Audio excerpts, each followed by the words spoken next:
तो डेफिनेटली इसको अपन तो गॉट कर इट बोल सकते के हैं। क्लिक करना पड़ेगा क्या? Sorry, this meeting is being recorded, ऐसा कुछ मैसेज आया, पॉपअप आया गॉट इट, हाँ गॉट इट करना, गॉट इट। गॉट इट कर गॉट दो। इट।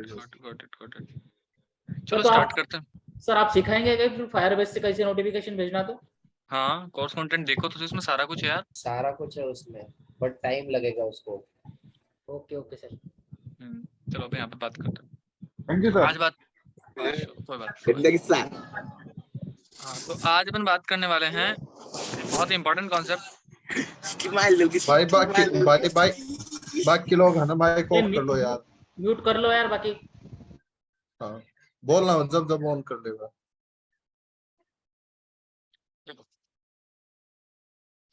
आज बात करने वाले अपन ऑपरेटर्स के बारे में। तो देखो, टेक्निकली अगर जाओगे तो ऑपरेटर्स के बहुत सारे टाइप्स होते हैं। ऑपरेटर का देखो सिंपल सा मतलब क्या रहता है, अपन एक चीज जो अपन सबने पढ़ी है, 2+2=4। सबको पता यही होता है। तो इसके अंदर एक चीज बड़े ध्यान समझना, ये अपने पास दो वैल्यूज हैं और इसके बीच में एक प्लस क्या है, एक साइन है जिसकी हेल्प से ये ऑपरेशन हो रहा है। तो यहाँ पे क्या हो रहा है, प्लस ऑपरेशन हो रहा है। ठीक है, जो किसकी हेल्प से हो रहा है, प्लस की हेल्प से। तो ऑपरेशन कराने वाला कौन हुआ, ऑपरेटर। तो एक प्लस ऑपरेटर है। ऐसे एक माइनस भी होता है, एक मल्टीप्लाई भी होता है। कंप्यूटर की लैंग्वेज में मल्टीप्लाई को स्टार से डिनोट करते हैं। एक डिवाइड भी होता है, एक अपने पास मॉड्यूलो भी होता है। प्रोग्रामिंग में परसेंटेज का मतलब होता है मॉड्यूलो, मॉड्यूलो का मतलब होता है रिमाइंडर कितना आएगा। जैसे 4 मॉड्यूलो 2, अगर 4 मॉड्यूलो 2 करेंगे अपन, तो इसका जो रिमाइंडर आएगा वो 0 आएगा, तो इसका आंसर 0 आएगा। वहीं पे अगर 4 मॉड्यूलो 3 करेंगे तो इसका रिमाइंडर क्या है, 1 आएगा, तो इसका आंसर 1 आएगा। और डिवाइड अपना नॉर्मल डिवाइड चलता ही है। ठीक है, तो ये सारा कुछ यहाँ पे कॉन्सेप्ट होता है। अब इसके वैसे तो बहुत सारे टाइप्स होते हैं, अलग अलग टाइप्स के अंदर इनको कैटेगराइज किया गया है। तो मैं यहाँ पे सिर्फ उतने टाइप्स बताऊंगा जो अपने मेनली काम के हैं, जो अपने एंड्रॉइड में काम आएंगे। बाकी कोर प्रोग्रामिंग, कोर जो एकदम होता है ना, उसमें अलग कॉन्सेप्ट चलता है, उसमें और भी कई सारी चीजें आ जाती है, तो अपन उसके बारे में नहीं देखेंगे। ठीक है, सो स्टार्ट करते हैं। सबसे पहले पहले सबसे पहले पहले जो ऑपरेटर्स हैं इनको बोलते हैं असाइनमेंट ऑपरेटर। ठीक है, असाइनमेंट ऑपरेटर क्या होते हैं, ये वाले ऑपरेटर, वैल्यू असाइन करने वाले। इक्वल टू से क्या अपन क्या कर रहे हैं कि एज नाम की वेरिएबल के अंदर कोई वैल्यू असाइन कर रहे हैं, तो इसी को बोलते हैं अपन असाइनमेंट ऑपरेटर। असाइनमेंट ऑपरेटर आप पहले से जानते हो। ठीक है, एक आध और टाइप होते हैं, उसके बारे में भी आगे बात करेंगे। ठीक है, ये होता है अपना असाइनमेंट ऑपरेटर। असाइनमेंट ऑपरेटर में दो टाइप और है, वो भी बताने वाला हूँ। ठीक है, मैं उसके अलावा अपने पास सेकेंड टाइप ऑफ ऑपरेटर आते हैं अपने पास, जो कि है अपने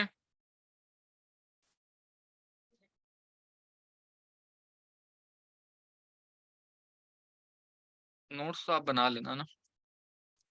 जो नेक्स्ट जो टाइप है वो आते हैं अपने पास अर्थमेटिक ऑपरेटर। अर्थमेटिक ऑपरेटर होते हैं अपने अर्थमेटिक ऑपरेशन के लिए। अर्थमेटिक ऑपरेशन अपने कौन से होते हैं, प्लस माइनस डिवीजन मल्टीप्लाई, ये सारे सारे अपने पास ये जो ये होते हैं। ठीक है, तो अपन यहाँ पे प्रिंट करवाते हैं, प्रिंट 4+2। तो ये क्या हो गया, अपना एक अर्थमेटिक ऑपरेशन है। अर्थमेटिक ऑपरेटर की हेल्प से कर रहे हैं, तो इसको रन करेंगे तो 4+2 यानी कि अपने पास आंसर आ जाएगा 6।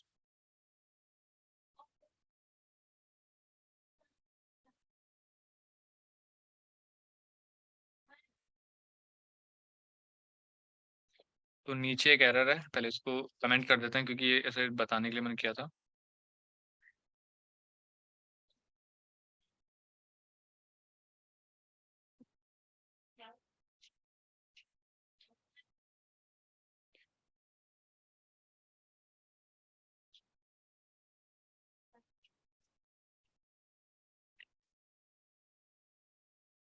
तो आउटपुट आ गया 6। तो ये प्लस अर्थमेटिक ऑपरेशन हो गया।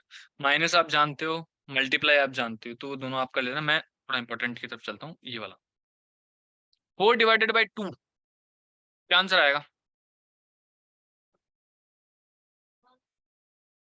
चलो 4 तो ईजी हो जाएगा, अपन लेते हैं 8/2 क्या आंसर आएगा, 4 ऑब्वियसली। इसको करते हैं रन, और यहाँ पे 4 अपने पास आंसर आ चुका है। ठीक है, अगर इसी की जगह मॉड्यूलो कर देंगे तो अब यहाँ पे आंसर आएगा 0। क्योंकि अगर 8 को 4 से डिवाइड करते हैं तो रिमाइंडर 0 आता है, तो यहाँ पे 0 अपने पास आउटपुट आया। वहीं पे अगर 3 से इसको डिवाइड करेंगे तो 3 से डिवाइड करने के बाद 6 तक तो कंप्लीटली डिवाइड हो जाएगा, उसके बाद 2 रिमाइंडर बचेगा, तो वो 2 रिमाइंडर अपने को बता देगा ये कि भाई 2 आपका जो है वो रिमाइंडर आ रहा है। ठीक है, तो एक बार के लिए मैं सबको अनम्यूट करने की परमिशन दे रहा हूँ, किसी को कोई डाउट हो तो पूछो।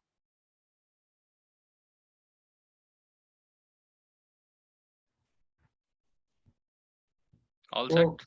नहीं, कल जो एक हाँ, डॉक्टर साहब। वीडियो के साथ में एक अटैचमेंट आया था, क्योंकि उससे फर्स्ट क्लास का जो भी बोले थे उसमें था, इसलिए मैंने पूछा था कि नोट्स आएंगे क्या इसके कुछ। नहीं, वो आप लोग ही प्रिपेयर कर रहे हो, वो आई थिंक ग्रुप के बच्चे प्रिपेयर कर रहे हैं, इसमें मैं कुछ नहीं कर रहा हूँ। अच्छा, ओके सर। हम्म, बट वो बहुत यूजफुल था, आपने जो टॉपिक बोले थे उसमें सारे टॉपिक्स थे। Okay okay, next type of operator की अपन यहाँ पे बात करते हैं।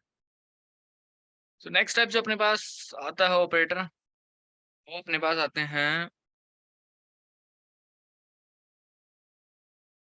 असाइनमेंट हो गया, ये हो गया, उसके बाद कंपैरिजन ऑपरेटर्स का। कंपैरिजन ऑपरेटर्स के नाम से समझ में आ रहा है कि ये कंपैरिजन के काम आते हैं।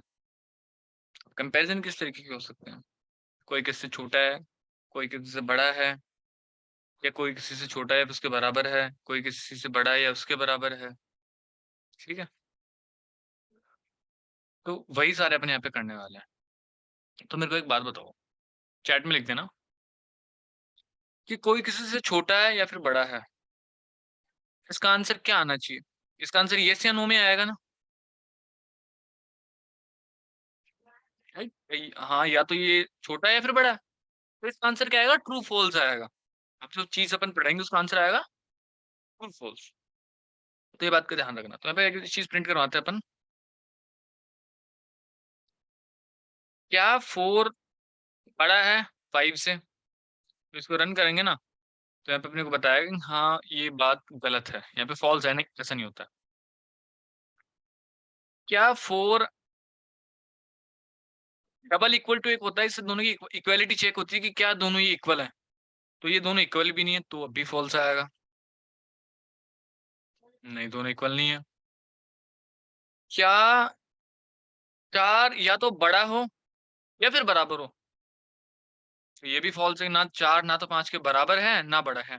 याद तो अपन मैथमेटिक्स में जब बनाते थे ना इसको, तो अपन क्या करते थे, ग्रेटर देन वाला साइन तो लगा देते थे, लेकिन इस ग्रेटर देन के जो ये नीचे वाला जो है ना राइट का निशान, इसी के नीचे इक्वल लगा देते थे, वहां पे इसको इस तरीके से डिनोट करते थे, लेकिन यहाँ पे अलग अलग लिखते हैं। ठीक है,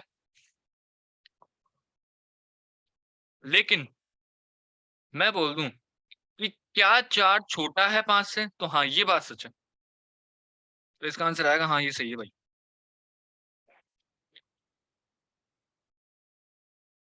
ये साथ में इक्वल टू और चेक करता है, ये जो नॉर्मल होता है ना ये सिर्फ छोटा बड़ा चेक करता है, और ये साथ में इक्वल टू और चेक करता है कि इक्वल है, तब भी ये ट्रू देगा। ठीक है, तो इस केस में भी ये ट्रू होगा, इस केस में अपनी ये वाली कंडीशन एग्जीक्यूट होगी, क्या इससे छोटा वाला है। ठीक है, ये अब यहाँ पे अगर 5 डाल दूं मैं, अगर ये वाली अगर मैं कंडीशन लगाऊं भाई ये इससे बड़ा है कि नहीं है, तो इसका आंसर आएगा फॉल्स, कि क्या 5 5 से बड़ा है?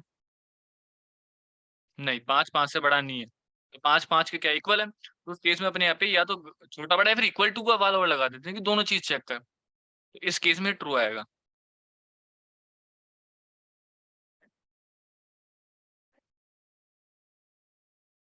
नहीं नहीं नहीं नहीं, अपन ना पहले ये ऑपरेटर नहीं लगा सकते इक्वल टू, ये एरर है। इक्वल टू ऑपरेटर हमेशा बाद में आएगा। ठीक है, तो इसमें किसी को डाउट हो तो पूछ लो।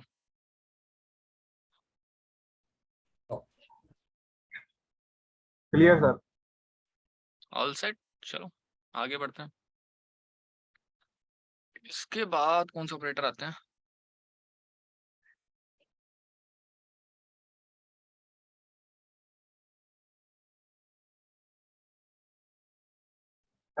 Logical operator sir. Logical logical logical. Job operators.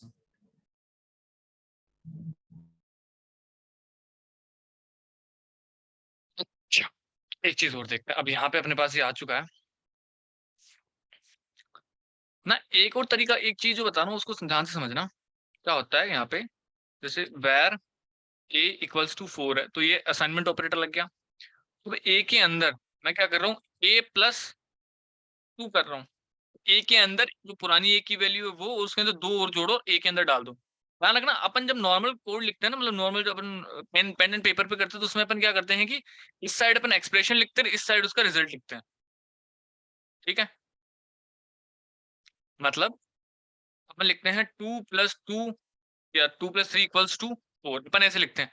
Programming में उल्टा होता है, प्रोग्रामिंग में एक्सप्रेशन इस साइड आएगी, उसका रिजल्ट जो स्टोर होगा ना वो वेरिएबल इधर आएगा। ठीक है, तो ये ध्यान रखना। तो अपन यहाँ पे क्या कर रहे हैं कि भाई ए पुराना वाला ए है, उसी के अंदर 2 जोड़ो और ए के अंदर डाल दो। एक तो इसको ऐसे लिख सकते हैं, एक जो इसका एडवांस तरीका होता है ना वो ये होता है कि आप एक काम करो, ए के अंदर प्लस इक्वल टू 2 लगा दो। तो इसका मतलब ये होता है कि इस वेरिएबल के अंदर इसकी पुरानी वैल्यू, उसके अंदर प्लस कर दो, क्या ये वैल्यू प्लस कर दो और इसी में डाल दो। ये ध्यान रखना। और ये सारे केसेस में होता है, मल्टीप्लाई डिवीजन सारों में चलता है ये चीज। अगर माइनस करना है तो यहाँ पे माइनस लगा दो, क्योंकि पुरानी वैल्यू के अंदर 2 माइनस करके इसी में वापस डाल दो। मल्टीप्लाई करेंगे तो मल्टीप्लाई का क्या मतलब हो गया कि इसकी पुरानी वैल्यू को 2 से मल्टीप्लाई करके वापस इसी में डाल दो। तो ये यहाँ पे कुछ इस तरीके से एग्जीक्यूट होता है। ठीक है, इसी को भी असाइनमेंट ऑपरेटर ही बोलते हैं। ये भी अपने पास एक डिफरेंट टाइप का असाइनमेंट ऑपरेटर आता है। अब देखते हैं लॉजिकल ऑपरेटर।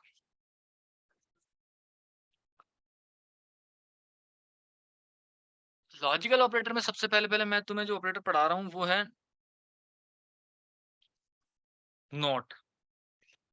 कुछ बंदे ऐसे नहीं होते क्या जो वक्त बदलते हैं, जज्बात बदल देते हैं। मतलब कुछ प्लान होता है, उसको पूरा दशा ही बदल देते हैं। मतलब वो ऐसे बंदे होते हैं कि पूरा प्लान बना हुआ है, तो कुछ बंदे के बाद जैसे वो डिस्कशन जाएगा वो प्लान को चेंज कर देता है। नहीं, मैं तो नहीं जा रहा। जैसे कि तुम्हारा कहीं जाने का प्लान है, उसके बाद जैसी चीज आएगी वो बोलेगा नहीं मैं नहीं जा रहा। पूरा प्रोग्राम उसने चेंज कर दिया, पूरा हाँ को नाम ही कन्वर्ट कर दिया।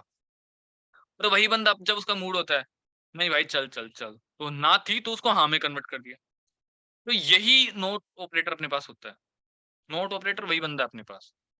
नोट ऑपरेटर में लगाता हूँ, यहाँ पे नोट ऑपरेटर लगाते हैं इससे, साइन से। और यहाँ पे अगर मैं ट्रू लिख दूं तो ट्रू को कन्वर्ट कर देगा फॉल्स में।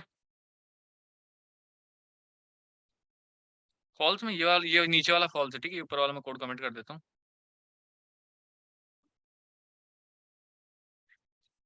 इसको इसने फॉल्स में कन्वर्ट कर दिया। और यहाँ पे अगर मैं ट्रू लिख दूंगा, सॉरी फॉल्स लिख दूंगा, तो उसको ट्रू में कन्वर्ट कर देगा। अब इसको ना एक्सप्रेशन के थ्रू अचीव किया जा सकता है। कैसे? ऐसे ब्रैकेट लगा के अपन इसके लिए ना एक अलग से स्कोप बना रहे हैं। ठीक है, ऐसा करते हैं, ध्यान रखना। ऐसा करके ना, वो बोर्ड मास का नियम सबने पढ़ा होगा, वो वाला ही है। ठीक है,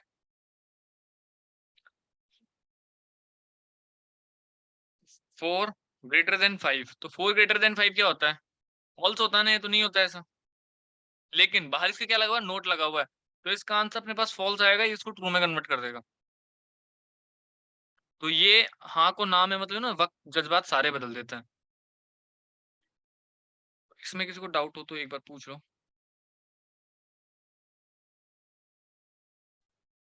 नहीं है sir doubt. All clear sir. Okay, All चलो clear. ओके, आगे बढ़ते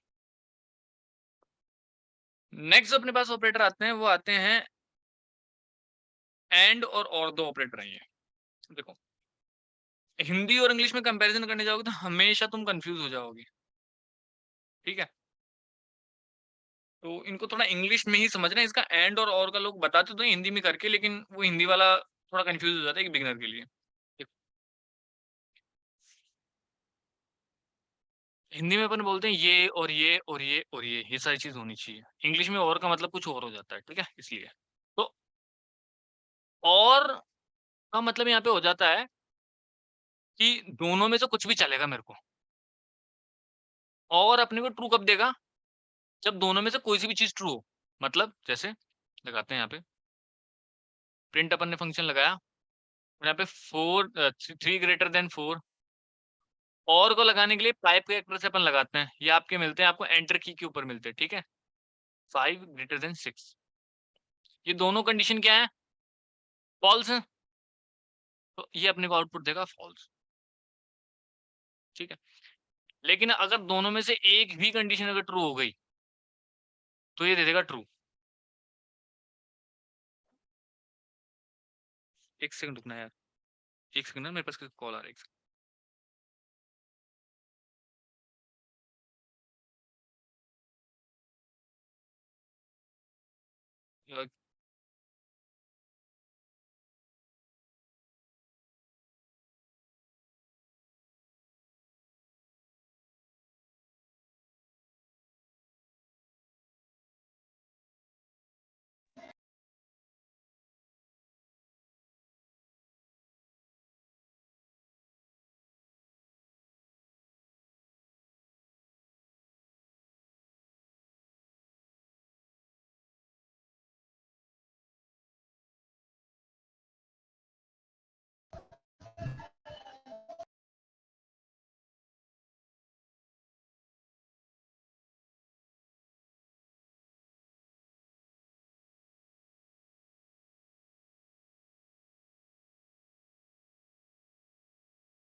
इधर क्यों सो गया?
सर वॉइस नहीं आ रही है आपकी।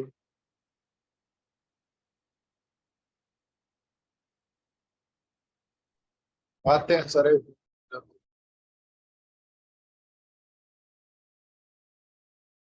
Hello, am I audible? Yes Okay. Yes sir. So यहाँ पे मैं बता रहा था कि इन दोनों में से कोई सा भी ट्रू हो तो ये ट्रू दे देता है, ठीक है। तो ये फॉल्स, ध्यान रखना, ये पाइप कैरेक्टर वाली के अंदर फॉल्स तभी आता है जब दोनों वैल्यूज फॉल्स हो, और इसको बोलते हैं अपन और। क्या बोलते हैं? और। कॉटलिन में ऐसे भी और लगाया जा सकता है, लेकिन फिर वो ऐसे कुछ ऐसे लगता है, और एज एन फंक्शन लगता है वो, ठीक है, ऐसे लगता है फिर इसके अंदर। बट ये जनरली लगाते नहीं है अपन। क्यों नहीं लगाते हैं? क्योंकि ये यहाँ वैल्यूज में नहीं लग के ये लगता है जब आपके पास एक्सप्रेशन वैल्यूज होती हैं। एक्सप्रेशन वैल्यूज क्या होती हैं आपके आगे समझ में आएगा। जब आपके पास सिंपल सिर्फ वेरिएबल्स होते हैं, जैसे 2 और 3, अब ये इनमें एरर है, लेकिन अगर आप ऐसे लगाओगे ना और, तो ये परफेक्टली चल जाएगा। तो जहाँ पे मल्टीपल वैल्यूज वगैरह देनी होती है तो वहां पे काम आता है, तो वहां पे इसको और से समझ में आ जाएगा ये वाला और क्या होता है, ठीक है। अब देखते हैं एंड क्या होता है। एंड को लगाते हैं इस वाले साइन से, इसको बोलते हैं एंड। वो वाला और था, इसको बोलते हैं एंड।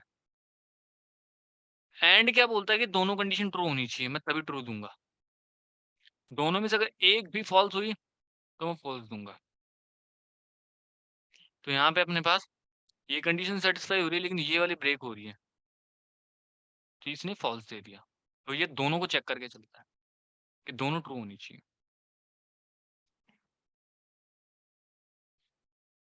बताओ भाई, किसी को कोई डाउट? सर और में क्या होता बोले आपने?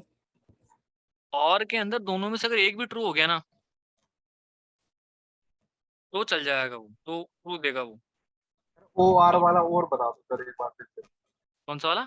ओआर ओ वाला? आर, हाँ जी सर। ये वाला अभी अभी समझ नहीं आएगा, अभी काम में भी नहीं आएगा, ये बात ये है।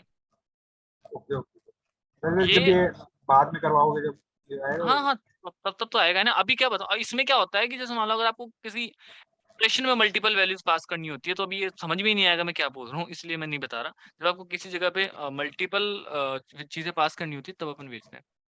हाँ, 3 कंडीशन भी लगा सकते हो, कोई दिक्कत नहीं। 3 कंडीशन एंड और लगा लो। तो ये क्या बोलेगा कि सारी कंडीशंस ट्रू होनी चाहिए, और क्या बोलेगा कि तीनों में से कोई एक भी ट्रू होनी चाहिए। Okay sir. सर वो सेम फंक्शनैलिटी है जो और ऑपरेटर की है, हाँ, क्या अलग है functionality sir? Same, kind of functionality same है, डिफरेंस है हल्का सा, वो अभी नहीं समझा पाऊंगा, बताता रहूँ। ओके ओके समझ लो, अभी के लिए यही समझ लो, उस और को भी हल्का सा डिफरेंस है जो उस जगह पे काम आ जाएगा, ठीक है, अपने बता दूंगा। ओके। आदित्य, ये इस डिस्कशन का पार्ट नहीं है, वो क्यों आता है मैं बता तो रहा हूँ, इस और को आगे समझाऊंगा।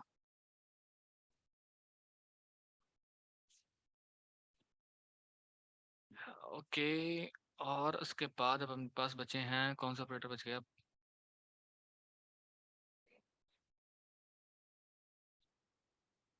Triple equal to, okay. एक ट्रिपल इक्वल टू भी होता है कॉटलिन के अंदर ही, बाकी से किसी लैंग्वेज में नहीं होता triple equal to operator. Double equal to सब जानते होंगे गाइस, जो आईटी से वो तो जानते हैं ना क्या होता है। Yes sir. Double yes equal to से सर। अपन इक्वालिटी Yes, चेक करते sir. हैं।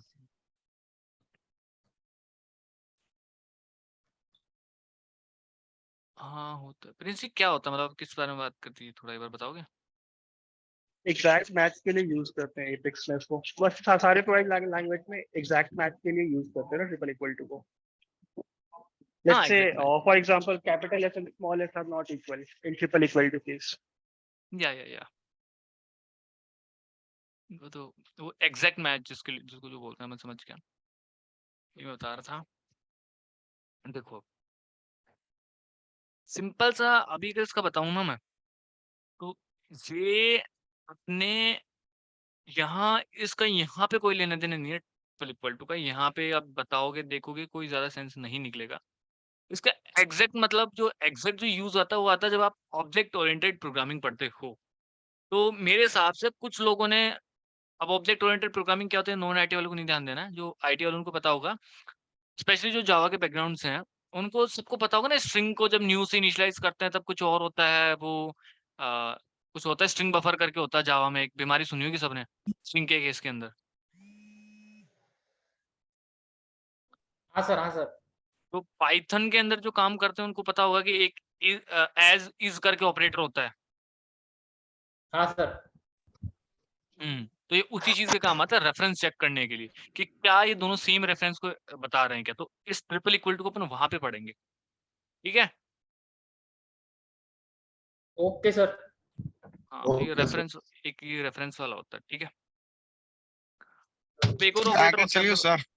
हाँ अपने पास दो और ऑपरेटर होते हैं जिनको इंक्रीमेंट डिक्रीमेंट ऑपरेटर बोलते हैं। वो क्या होते हैं देख लो, प्लस प्लस 5। तो ये क्या करेंगे, अरे यार अच्छा वेरिएबल देना पड़ेगा ना यहाँ पे। एक ऊपर वेरिएबल बनाते हैं अपन, वेरिएबल वैर a इक्वल्स टू 4 और उसमें यहाँ पे डाल दिया a को। तो ये लोग क्या करते हैं, ये प्लस प्लस 2 वाले क्या करते हैं देखना, 4 को 5 में कर दिया। तो ये क्या करते हैं कि वेरिएबल को 1 से इंक्रीज कर देते हैं। अब यहाँ पे समझने वाली बात ये है कि अगर आगे प्लस प्लस लगाया है तो पहले इंक्रीज करेगा फिर प्रिंट करेगा, और बाद में प्लस प्लस लगाया ना इसके तो पहले प्रिंट करेगा उसके बाद इसको इंक्रीमेंट कर देगा ये। इस केस में प्रिंट 4 होगा, लेकिन प्रिंट होने के बाद इसकी वैल्यू 5 हो चुकी है। तो अगर नेक्स्ट लाइन में अगर इसको दोबारा मैं प्रिंट करवाऊंगा ना तो ये मेरे को 5 देगा।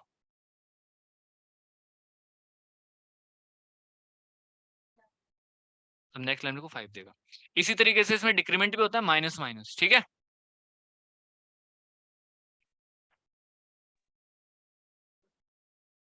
ओके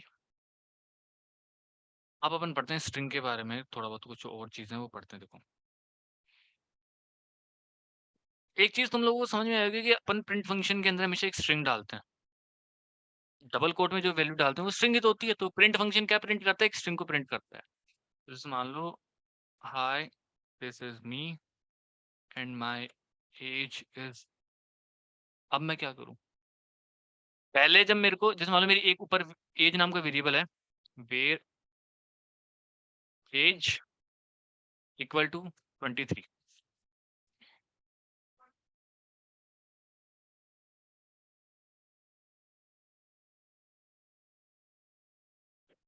सेम नाम से दो वेरिएबल नहीं बनते, ठीक है।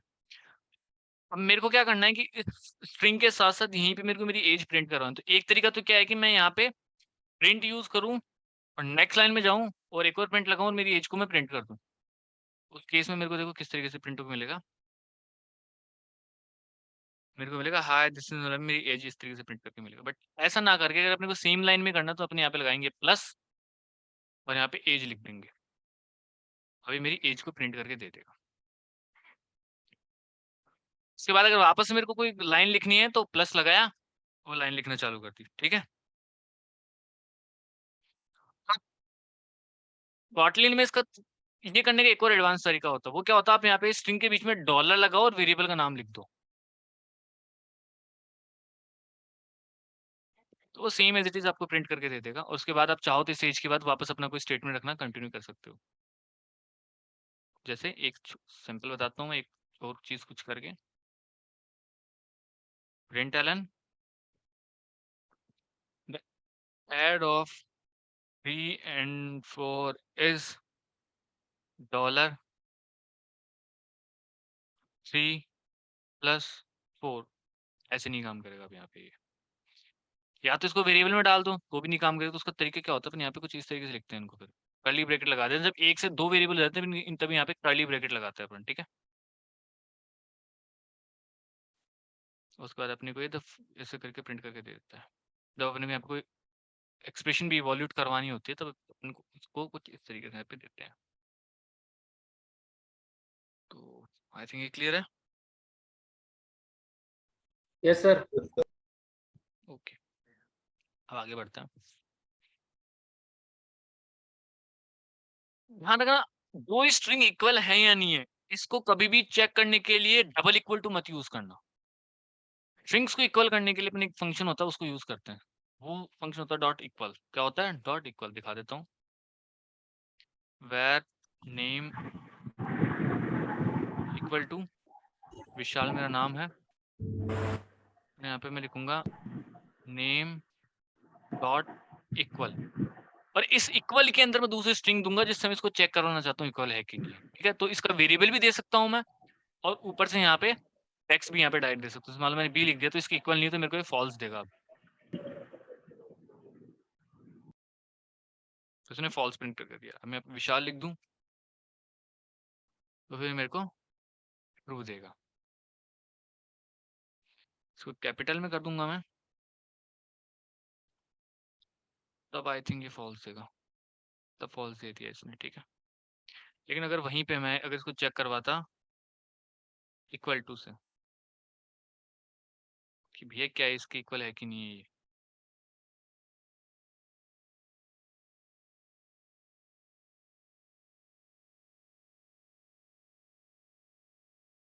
तो भी दे तो फॉल्स रहा है। लेकिन यहाँ पे एक चीज होती है, मतलब सेम ऑब्जेक्ट को डिनोट करने वाली एक ऐसी कुछ चीज होती है, वो फिर यहाँ पे दिक्कत कर जाती है अपनी भी, तो इसलिए अपन ऐसा नहीं करते हैं। तो इसके लिए अपन कुछ इस तरीके के यहाँ पे कुछ काम करते हैं, वो अलग अलग ऑब्जेक्ट हो जाते हैं, ऐसा कुछ यहाँ पे बीमारी होती है। वो जब होता है ना तब यहाँ पे ऐसा नहीं करते अपन। ठीक है, जो जावा को जानते हैं उनको पता होगा ये चीज, तो इसलिए ध्यान रखना स्ट्रिंग को हमेशा डॉट इक्वल से ही चेक करना। ठीक है,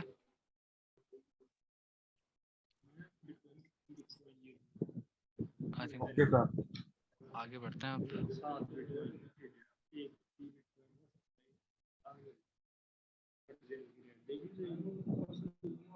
अपने पास अब कॉटलिन में एक और ऑपरेटर बचता है, उसको अभी नहीं देखेंगे क्योंकि अभी वो समझ नहीं आ पाएगा तुम्हारे। उसका मेरे को याद दिला देना, वैसे मैं भूलूंगा तो नहीं, बट स्टिल अगर मैं कभी ऐसा हो जाए तो मेरे को याद दिला देना। उसका नाम है एल्विस ऑपरेटर। ठीक है, अब कंडीशंस की बात करते हैं। क्या क्या नाम बताया सर आपने? Elvis Elvis operator okay sir, पहली बार ही सुन रहा है ये नाम। होता है कॉटलिन में ना, इसलिए देखो एल्विस ऑपरेटर क्या होता है, सॉरी कंडीशंस क्या होती हैं। कभी लाइफ में ऐसे डिसीजन आए जहाँ पे तुम्हारे को चूज करना पड़ा, या तो मैं ये करूंगा या फिर ये करूंगा। जैसे बाहर बरसात हो रही है तो मैं अम्ब्रेला लेके जाऊंगा, नहीं तो नहीं लेके जाऊंगा। बाहर धूप है तो मैं इंडोर गेम खेलूंगा, अदरवाइज आउटडोर गेम खेलूंगा। था ना ऐसा? Yes sir. तो वही कुछ प्रोग्रामिंग के अंदर अपन अब करने वाले हैं। तो यहाँ पे एक प्रिंट फंक्शन लगा रहा हूँ मैं, प्रोग्राम एंड। भाई प्रोग्राम एंड हो रहा है, ये लास्ट एक लाइन रहेगी अपनी एंड में आएगी। ठीक है, उससे पहले सपोज करो कुछ ऐसा है यहाँ पे सीन कि वेरिएबल a इक्वल्स टू 2 है। तो यहाँ पे मैं एक इफ लगाऊंगा कि अगर a इक्वल टू 2, कि अगर a इक्वल टू 2 है, मतलब बाहर बारिश आ रही है, तो मैं क्या करूंगा, बाहर नहीं जाऊंगा। ठीक है, अदरवाइज मैं क्या करूंगा, बाहर जाऊंगा तो एल्स लगाऊंगा यहाँ पे। एल्स नहीं तो एल्स के अंदर मैं करूंगा मैं बाहर जाऊंगा। अब इसको रन करते हैं तो ऑब्वियस चीज है a इक्वल टू 2 है, तो मैं बाहर नहीं जाऊंगा, और प्रोग्राम एंड तो एंड में आ ही रहा है। ठीक है, समटाइम लाइफ में ऐसा होता है कि अपने पास सिर्फ एक ही चीज होती है कि अगर ऐसा होता है तो मैं ये करूंगा, अदरवाइज कुछ करूंगा, कुछ नहीं करूंगा, पता नहीं होता कि अदरवाइज क्या करना है। ठीक है, तो उस केस का मतलब होता है कि सिर्फ अपने पास इफ कंडीशन ही है, तो इफ अकेला भी आ सकता है। ठीक है, तो ओके सर। इफ एंड कभी अकेला नहीं आता, इफ अकेला आ सकता है। तो अगर जैसे मान लिया तो 2 चल गया, अगर यहाँ पे 3 होगा ना तो ये कंडीशन चलेगी नहीं, यहाँ पे कुछ नहीं होगा, सीधा सीधा अपने पास ये प्रिंट हो जाएगा नीचे वाला प्रोग्राम एंड। बट अगर एल्स लगा हुआ है उस केस में अगर कंडीशन मैच नहीं करती है ये वाली इसकी, तो हमेशा ध्यान रखना एल्स चलेगा, तब एल्स चलेगा। तब पता है कि अगर ऐसा नहीं होता तो फिर क्या करना है, ठीक है।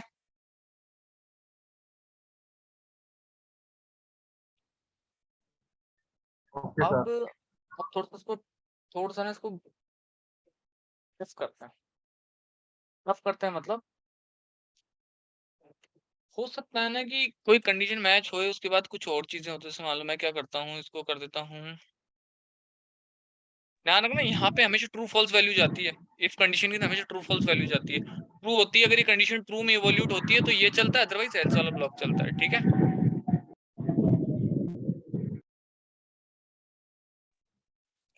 Okay sir. सपोज करते हैं कि कीबोर्ड से इनपुट लेना बताता हूँ। देखो अभी तक मैं यहाँ से इनपुट डाल रहा हूँ ना, खुद से डाल रहा हूँ वैल्यू, लेकिन अगर आपको कीबोर्ड से इनपुट लेना है, खुद से आप वैल्यू डालो, तो उसके लिए अपन क्या करते हैं, यहाँ पे स्कैनर को यूज में लेते हैं। स्कैनर एक क्लास होती है। क्लास क्या होती है अभी आगे बताएंगे। तो इसका सिंटेक्स याद रख लो, सिस्टम डॉट इन, उसके बाद ऐसे सिंटेक्स लिखते हैं और यहाँ पे अपन लगाते हैं, अपने को नंबर लेना है तो इसके लिए अपन लगाते हैं नेक्स्ट इंट, ठीक है। अगर फ्लोट लेना है तो नेक्स्ट फ्लोट, अगर स्ट्रिंग लेनी है तो उसके लिए लगाते हैं नेक्स्ट लाइन।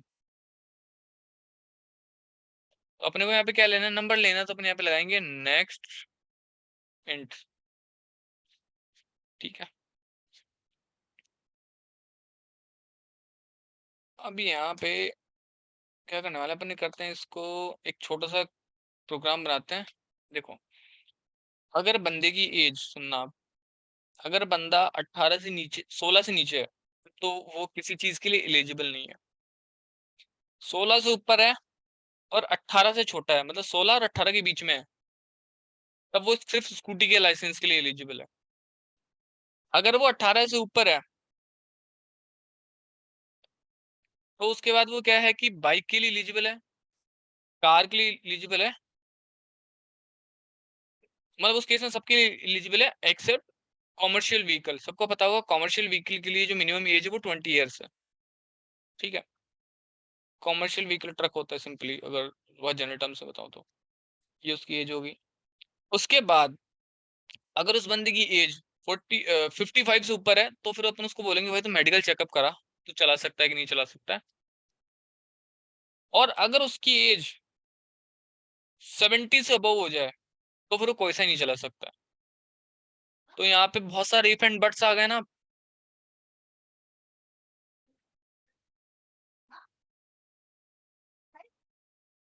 भाई बहुत सारे इफ एंड बट्स आ गए यहाँ पे। तो अब देखो इस केस में ना एक आध इफ से काम चलेगा नहीं, यहाँ पे बहुत सारे इफ के अंदर इफ उसके अंदर वो लगे, तो अब समझना कैसे हो गया ये काम।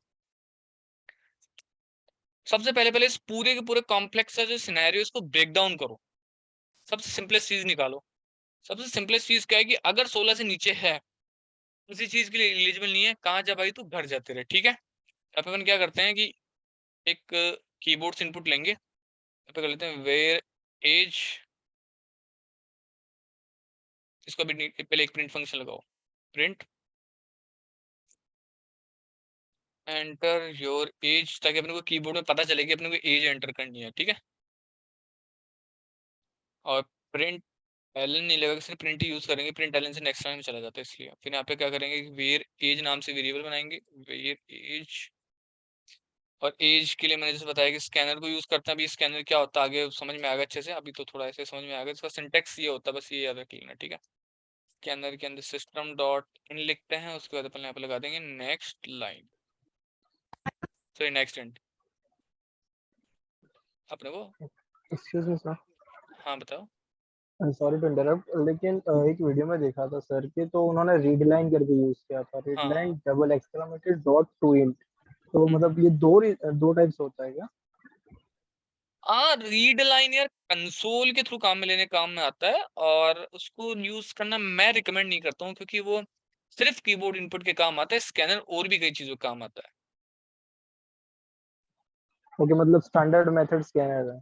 स्टैंडर्ड मेथड स्कैनर कंसोल जो आप बता रहे हो ना रीड लाइन, वो सिर्फ कंसोल का काम आता है। उसको आई डोंट नो व्हाई, मैंने भी देखा है कि जब भी कॉटलिन की बात आती है तो लोग उसको ज्यादा प्रेफर कर रहे हैं, और मतलब उसकी ज्यादा पब्लिसिटी कर रहे हैं, क्योंकि उसको थोड़ा सिंपल कर दिया। बात यह है कॉटलिन के अंदर, अदरवाइज स्कैनर अच्छा फंक्शन है, काफी यूटिलिटी फंक्शन है, बहुत सारी चीजों को मैनेज कर सकता है। आपको फाइल वगैरह रीड करनी है या कुछ और भी है तो उसके लिए स्कैनर बेस्ट है। रीड लाइन सिर्फ कंसोल काम आता है, और किसी सिस्टम में कंसोल नहीं है, सीएमडी जिसको बोलते हैं, अगर वो नहीं है या उसके साथ कुछ इशू है तो फिर आप इनपुट ही नहीं ले पाओगे। तो इसलिए स्कैनर अच्छा है, ठीक है। Okay okay. अब देखो यहाँ पे क्या करने वाला है, और रीड लाइन से हमेशा स्ट्रिंग आती है, ये भी पता होगा। नहीं, उसमें मतलब फंक्शन होता है ना, टू इंट बाद में कन्वर्ट कर नहीं, देना वो तो बाद लेकिन में बाद में कन्वर्ट कर सकते हैं, आती तो उसमें स्ट्रिंग है ना। हाँ वो तो है। लेकिन यहाँ पे डायरेक्ट होता है, आप क्या लेना चाहते हो यही स्पेसिफाई कर दो। ये थोड़ा ना एडवांस होता है, इसका अगर कंट्रोल से क्लिक करोगे ना इसमें, तो इसके अंदर देख लो इनपुट बफर, तो इसके अंदर, तो इसी के अंदर आपको मिल जाएगा कहीं ना कहीं वो रीड लाइन, इसी के अंदर यूज कर रहे हैं लोग बाग, इसी के अंदर मतलब इम्प्लीमेंटेशन है उसकी भी। तो ये मतलब उसकी सब सुपर क्लास है। अब एक इफ कंडीशन लगाएंगे, चेक करेंगे कि अगर एज जो है अपनी वो लेस देन है 16 के, उस केस में तो भाई अपन बोल देंगे भाई तू एक काम कर घर जा, तो इसमें तो अपन बोल देते हैं भाई तू घर जा, ठीक है।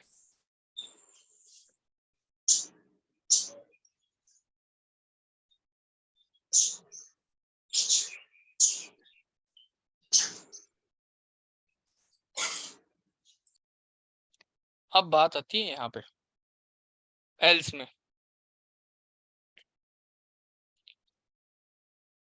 एल्स में बात जो आती है वो कुछ यूं आती है भैया कि तेरी एज अगर 16 से ज्यादा है तब तू एलिजिबल हो चुका है लाइसेंस के लिए। अब सर थोड़ा सा यहाँ यही पे चीज अगर सर एक सेकंड सर, यही चीज अगर एंड्रॉइड से हम करें तो फिर कैसे करेंगे? कोई अगर टेक्स्ट फील्ड हो उसमें से कोई वैल्यू ले ऐसे करके। हाँ हाँ वो हो जाता, वो हो जाता। अभी कोर्स सीख रहे हैं ना एंड्रॉइड में, आपको सारा कुछ बताऊंगा मैं, टेंशन मत लो। अच्छा ठीक है ना, 2-3 क्लासेस की और बात है, फिर खत्म हो जाएगा ये जो चल रहा है, फिर अपन सिर्फ कोर ठीक है एंड्रॉइड ठीक है सीखेंगे। ठीक है, फाइन फाइन, हम्म। ठीक है फाइन।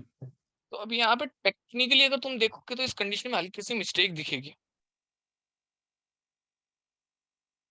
वो ये है कि एज 16 हो गई तो ये तो अपने को भगा देगा। मतलब करके बताता हूँ मैं क्या क्या कहना चाह रहा हूँ, देखो मेरे से एज पूछ रहा है, अगर मैंने 16 डाली तो ये प्रोग्राम एंड कर दिया इसने, मतलब ये एल्स में आ रहा है, ठीक है। तो अगर 16 से कम डालूं, मतलब एग्जैक्टली मैंने 16 डाली तो यहाँ पे अपने पास आ चुका है, 16 से कम डालू तो ये भगा देगा अपने को, भाई तू घर जा, ठीक है। तो ये चीज हो गई, पहली चीज अचीव कर ली, पहली जो कंडीशन थी अपनी।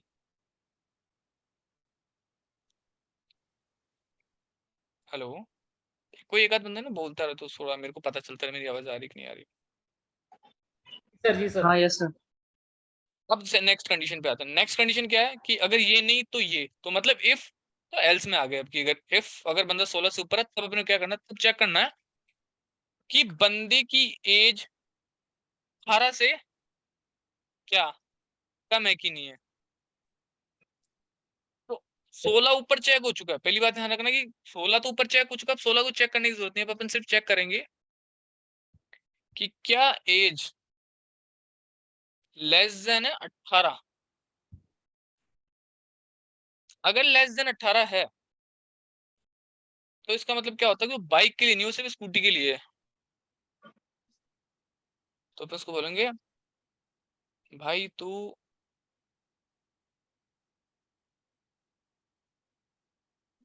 स्कूटी चला, ठीक है, ये स्कूटी चला सकता है। ये एल्स के अंदर इफ लग गया, ये भी ध्यान रखना है। जैसे मम्मी बोलती है ना बेटा ये नहीं तो ये ले आना, फिर अपन बोलते मम्मी ये भी नहीं हो तो क्या लाना, तो मम्मी बोलती नहीं बेटा फिर ये ले आना। तो ये वही वाला काम हो रहा है यहाँ पे, अगर ऐसा नहीं तो ऐसा, नहीं तो ऐसा तो ऐसा। अब यहाँ पे इसका एल्स आता है अब यहाँ पे कि अगर एज 18 से ज्यादा है तब ये क्या है, सब चीजों के लिए एलिजिबल है। ठीक है भाई, तो सारी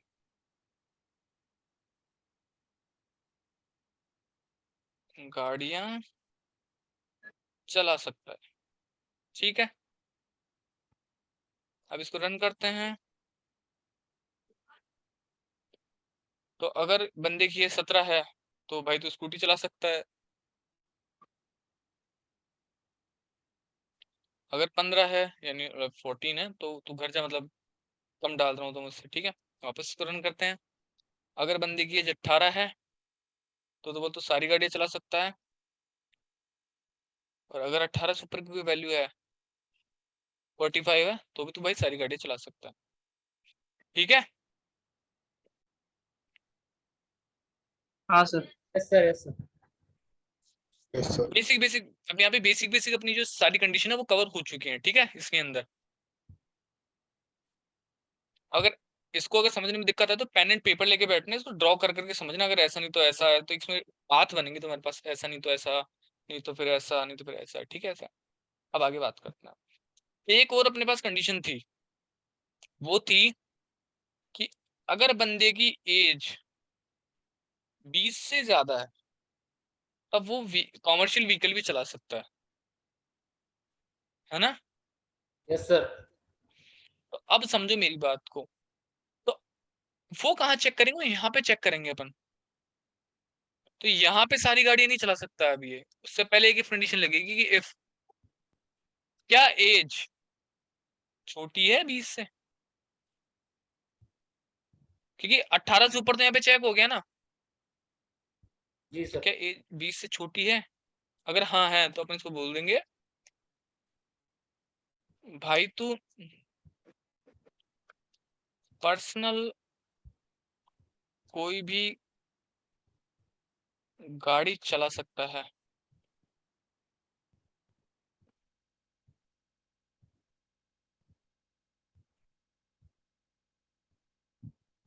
और उसके एलसी में आएगा, फिर ये कोई सी भी गाड़ी चला सकता है वो उसके एलसी में आएगा। ठीक है,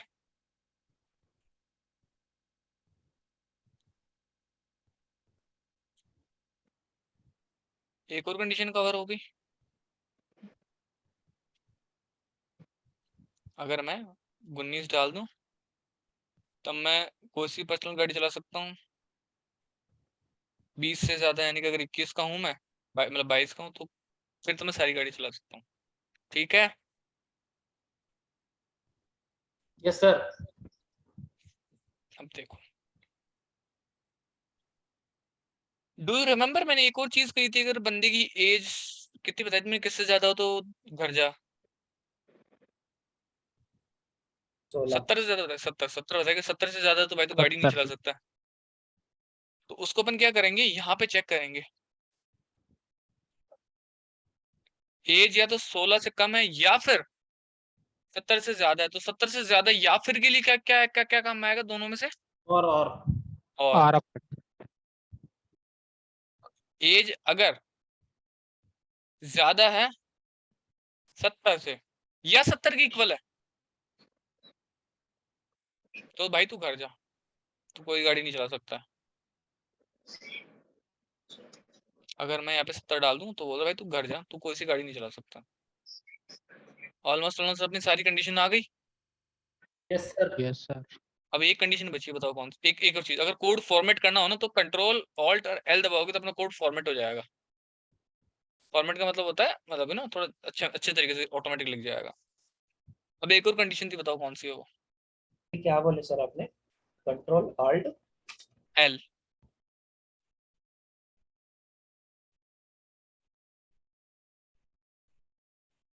अभी एक और कंडीशन मैंने बताई थी, अब वो एक कंडीशन कौन सी थी बताओ। 16 हो तो क्या हो जाए? नहीं वो तो सारा हो गया, एक और कंडीशन थी। 45 का वो मेडिकल चेक। हाँ 45 पे मेडिकल चेक सही है। देखो अब 45 पे मेडिकल चेक अपन कहाँ पे चेक लगाएंगे उसका, यहाँ पे लगाएंगे। अब यहाँ पे लगाएंगे उसका चेक, क्योंकि 16 यहाँ पे हुई, 18 यहाँ पे हुई, 20 यहाँ पे हुई, तो अब इसका चेक कहाँ पे लगेगा, यहाँ पे लगेगा। अब इसका चेक यहाँ पे लगेगा, if age is greater than 44, तो 44 से ग्रेटर देन का मतलब क्या हो गया, 45। उस केस में अपन Yes, बंदे को sir. बोलेंगे, उस केस में अपन बंदे को बोलेंगे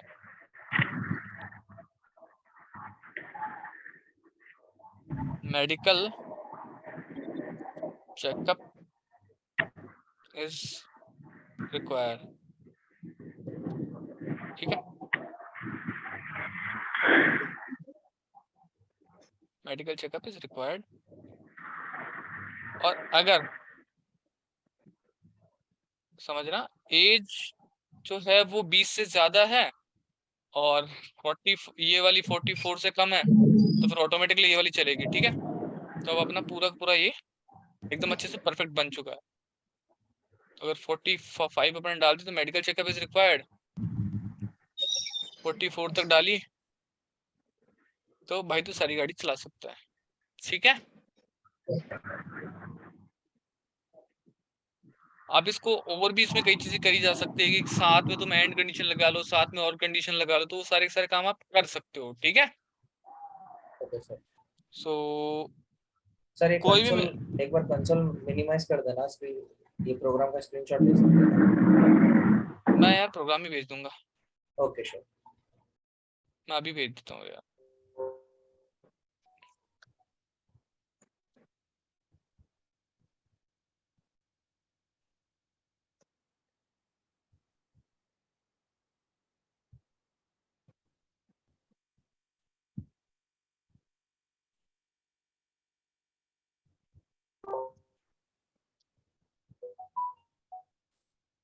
ठीक है, यस सर, आ गया, थैंक यू। हम्म।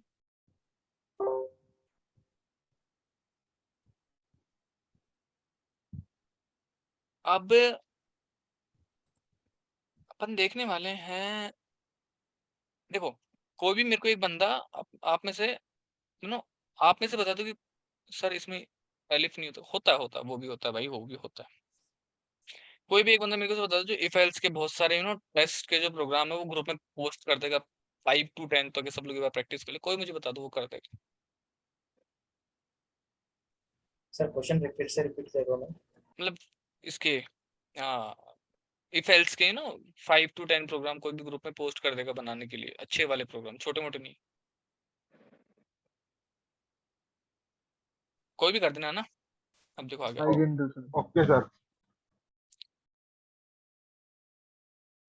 अब ना एक और टाइप का अपन एक और चीज पढ़ेंगे जिसको बोलते हैं वैन, कि जब ये हो जाए तब तू भाई ये करते, मतलब सर हाँ सर मैं ना अभी कॉलेज में था तो उन्होंने सी प्लस प्लस में इफ इफ इफ करके भी अपन कंडीशन लगा सकते हैं, तो कोटलिन में भी ऐसी लगा सकते हैं क्या?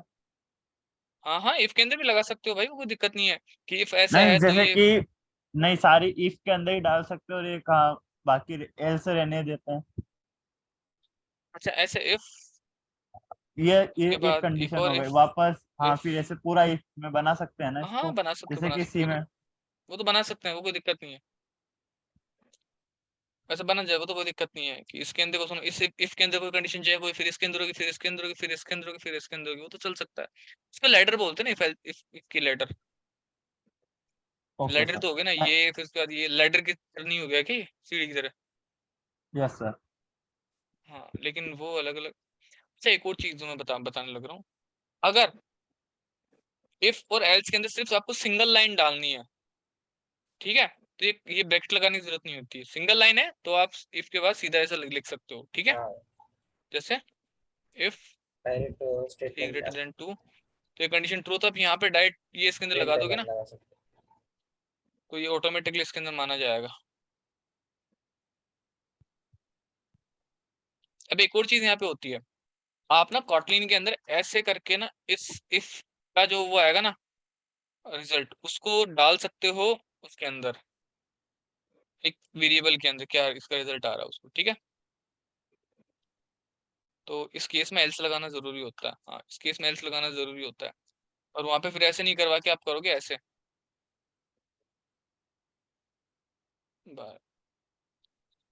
तो ये जो वैल्यू है ना, ये ए के अंदर जाके स्टोर हो जाएगी अगर ये कंडीशन ट्रू हुई तो, अदरवाइज ये वाली वैल्यू जाके स्टोर हो जाएगी और फिर इसको प्रिंट करवा सकते हैं। ठीक है, ऐसा भी होता है यहाँ पे।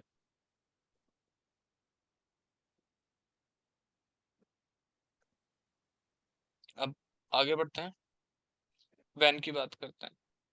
वैन क्या बोलता है कि कंडीशन टू कंडीशन मैच करता है। जैसे अगर समटाइम ऐसा होता है ना कि अगर 1 है, मतलब इसको क्या समझाऊं यार वैन को।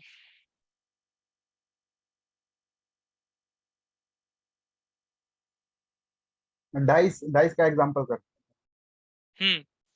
डाइस को रोल किया, तो अगर डाइस में 1 आ गया तो 1 टाइम अपन उसको आगे मूव करेंगे।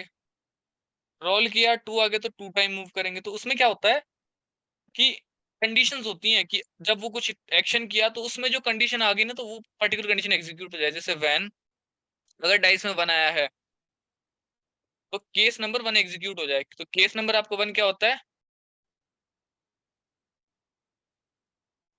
कि 1 से इंक्रीज कर दो। ठीक है, इंक्रीज 1 से इंक्रीज कर दो। अगर यहाँ पे 2 आ जाए डाइस में तो फिर 2 वाली कंडीशन लगाएंगे, 2 से इंक्रीज कर दो। ठीक है,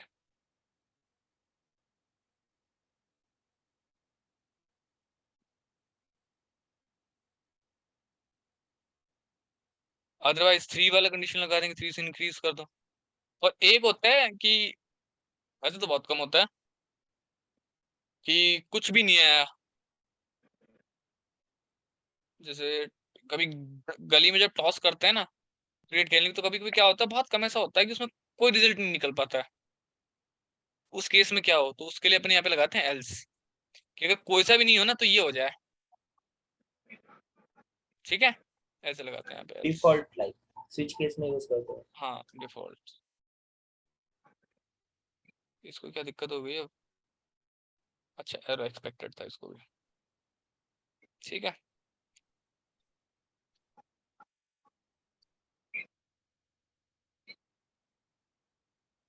इसको रन करेंगे तो ये 1 से इंक्रीज कर दो।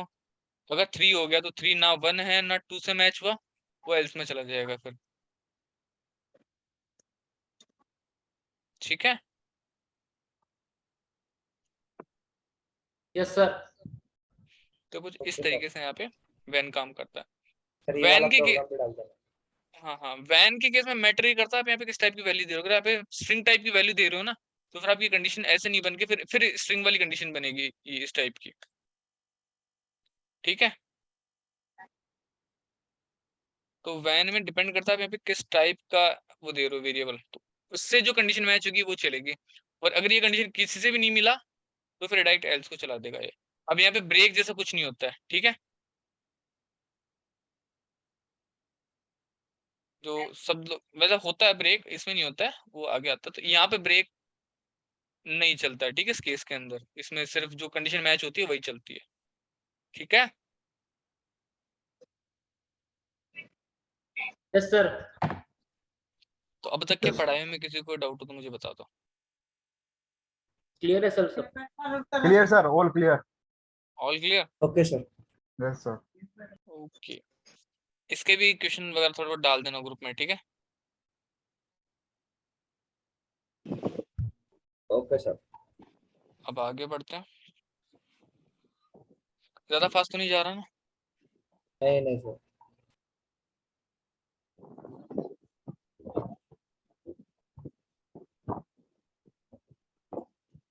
नेक्स्ट अपन पढ़ते हैं loops.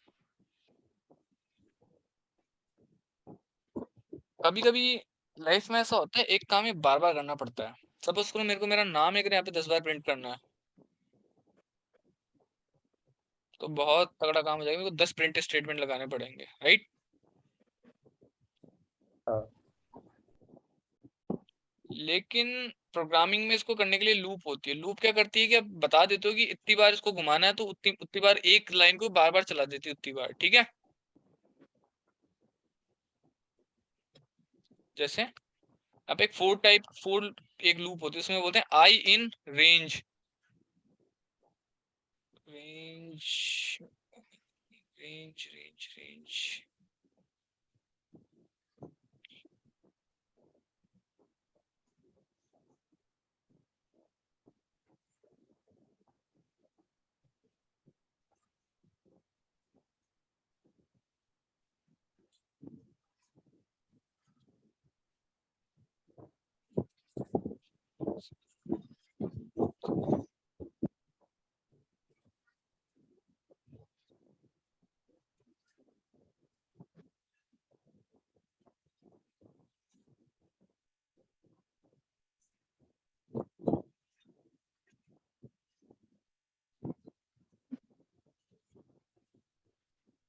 Sir, can we write loop any programming language like int I is equal to 0, I should be less than something, and I plus हाँ, plus?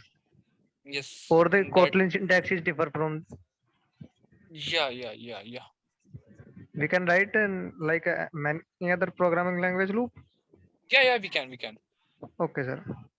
चलो फोर वाली में बात होगी, इसमें रेंज फंक्शन में भूल गया हूँ कैसे लगाते हैं। दूसरा दो लूप को बता देता हूँ। जैसे मान लो एक वेर है, वो 0 से स्टार्ट होता है, आई से। तो वाइल अपन बता देंगे, वाइल एक लूप होती है। वाइल आई जो है वो छोटा है 10 से, तो ये क्या मतलब होगा कि जब आई 0 से लेकर 9 तक चलेगा तो 10 हो गया। 0 1 2 3 4 5 6 7 8 9, तो ये 10 टाइम हो गया कि जब तक ये छोटा है तब तक मेरे को क्या प्रिंट कराना है, यहाँ पे प्रिंट कराना है मेरे को मेरा नाम, विशाल कुमावत। अब इसको मैं रन करूंगा ना, अब देखना मेरे को मेरा नाम बार बार ही प्रिंट करके दे देगा, मेरे को बार बार लिखने की जरूरत नहीं है। लेकिन ये मेरा नाम प्रिंट करते ही करते जा रहा है, इसने 10 बार से ज्यादा कर दिया, बहुत ज्यादा कर दिया, ठीक है। उसका रीजन क्या है, मेरे को एक बात बताओ। यहाँ पे अपन ने बोला कि आई 0 से स्टार्ट होगा, और यहाँ पे अपन ने बोल दिया कि भाई तो एक वाइल का मतलब होता है इसको काम को बार बार करते जाना है। तो वाइल के ब्रैकेट में जो काम लिखते हैं ना वो बार बार होता है। तो अपन ने यहाँ पे क्या बोला है कि आई जब तक 10 से छोटा है ना तब तक तो इसको बार बार किया जा। तो इसने प्रिंट किया, दोबारा यहाँ पे गया चेक करने, क्या आई 10 से छोटा है, हाँ छोटा है, तो फिर इसने प्रिंट किया। तो ये चलता गया। तो ये आई क्या क्या हुआ, हर बार 0 हुआ। 10 से कभी मतलब 10 तो पहुंचा ही नहीं कभी, तो ये हमेशा चलता ही रहेगा ना ये तो उस केस में अपन क्या करेंगे, एक बार नाम प्रिंट करवाने के बाद ना आई को इंक्रीमेंट कर देंगे एक बार 1 से, ठीक है। तो अब सिर्फ 10 टाइम प्रिंट करेगा। देखो 1 2 3 4 5 6 7 8 9 10, ठीक है।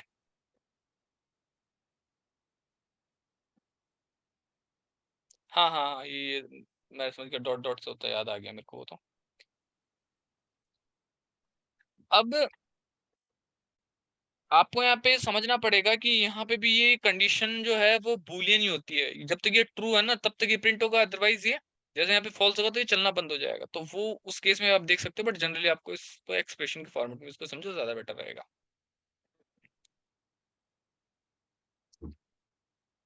How to check loop infinite is और नॉट। यहाँ पे अगर आप ऐसे करोगे तो यहाँ पे आपको बता देगा ये condition I is always true. तो यहाँ पे आपको बता देगा कि कंडीशन जो है वो इनफाइनाइट होने वाली है, अगर इसकी कंडीशन भूल गए हो तो आप, ठीक है। अब एक और लूप अपने पास होती है, दो बस, तो एक और क्या होती है, डू वाइल लूप।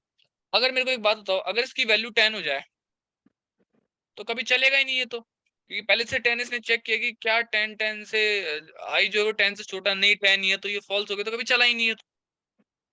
तो अगर अपन चाहते हैं कि चाहे कंडीशन ट्रू हो फॉल्स हो, लेकिन कम से कम एक बार तो कोई चीज एग्जीक्यूट हो, तो अपन वहां पे लगाते हैं डू वाइल लूप। तो डू के अंदर अपन वो फंक्शन लगाते हैं या जो वो कोड लिखते हैं जो अपने चलना ही चलना चाहिए एक बार, और उसके बाद यहाँ पे वाइल लगाते हैं। और यहाँ पे वो कंडीशन लगाते हैं अपनी, तो ये अपनी यहाँ कंडीशन है तो इसको अपन यहाँ पे लगाएंगे, और इसको कर देंगे अपन कमेंट, इस वाले वाइल लूप को। अब ये कंडीशन मेरे को पता है मेरी वो है नहीं चलेगी, लेकिन फिर भी एक बार मेरे को मेरा नाम प्रिंट होकर यहाँ पे मिलेगा, एक बार मिलेगा, ठीक है।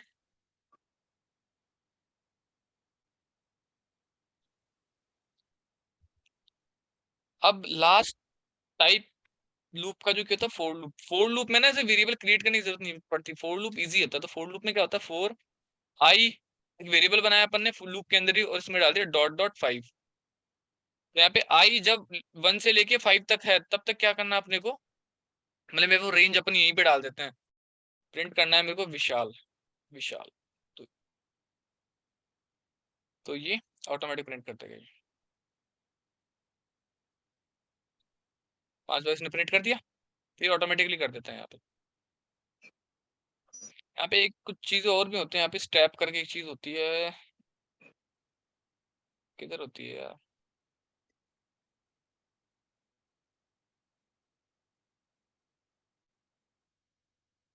रेंज एक फंक्शन होता है यहाँ पे, I dot dot